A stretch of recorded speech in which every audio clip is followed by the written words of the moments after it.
அனைவருக்கும் வணக்கம். இன்றைக்கி நம்ம பார்க்க இருக்கக்கூடிய இந்த காணொளி அந்த கரணங்கள், அதாவது அகக்கருவிகளை பற்றி தான் பார்க்க போகிறோம். அந்த அகக்கருவிகள் மூலமாக ஒரு மனிதனுக்கு எவ்வாறு அறிவு என்ற அந்த நிகழ்வு நடைபெறுகிறது என்பதை இந்த காணொளியில் நாம் அறிந்து கொள்ளலாம். ஒவ்வொரு மனிதனுக்கும் புறக்கருவிகள், அகக்கருவிகள் என்று அந்த கருவிகளை நாம் இரண்டாக பிரித்து பார்க்கலாம். புறக்கருவிகள் என்பன, அதாவது மெய், வாய், கண், மூக்கு, செவி என்று அழைக்கப்படுகின்ற அந்த ஐம்புலன்களே புறக்கருவிகளாக உள்ளன.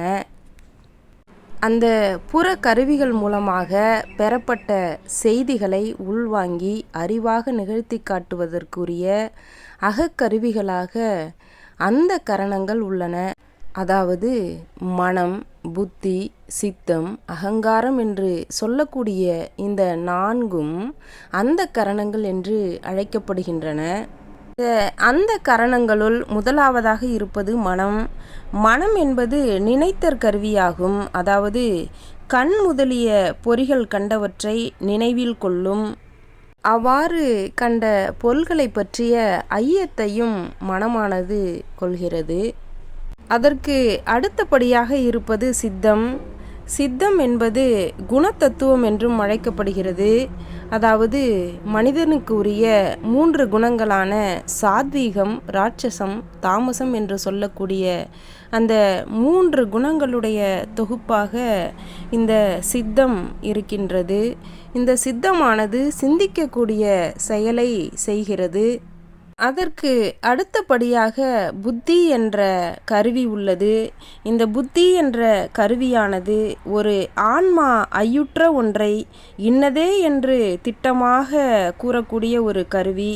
அதாவது நல்லது கெட்டது இதை பகுப்பாய்வு செய்யக்கூடிய ஒரு கருவியாக இந்த புத்தி உள்ளது. இந்த புத்தி தத்துவத்திலும் முக்குணங்கள் என்பது உண்டாகும். அதாவது சாத்வீகம், ராட்சசம், தாமசம் என்று சொல்லக்கூடிய இந்த 3 குணங்களும் உண்டாகும். அவற்றின் காரியங்கள் கூட இந்த புத்தியில்தான் தோன்றுகின்றன. இந்த புத்தி தத்துவத்தில் சாத்வீகத்தால் இன்பமும், ராட்சச குணத்தால் துன்பமும், தாமச குணத்தால் மயக்கமும் உண்டாகின்றன. அதற்கு அடுத்தபடியாக 4ஆவதாக உள்ள அகக்கருவி அகங்காரம் என்பதாகும். இந்த அகங்காரம் என்ற அகக்கருவியானது புத்தி தத்துவத்திலிருந்து தோன்றுகின்றது. இது யான் இதனை செய்வேன் என்று அகங்கரித்து எழுவதற்குரிய கருவியாக விளங்குகிறது. இந்த அகங்காரமும் கூட 3ஆகி நிற்கிறது. சாத்வீக அகங்காரம், ராட்சச அகங்காரம், தாமச அகங்காரம் என்று 3ஆகி நிற்கின்றது.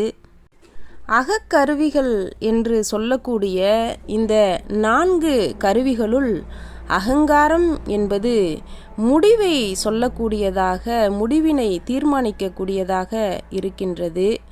இதுவரை இந்த காணொளியில் அகக்கருவிகளான அந்த கரணங்கள் பற்றி பார்த்தோம். மீண்டும் நல்ல காணொளியில் சந்திப்போம். நன்றி, வணக்கம் நண்பர்களே.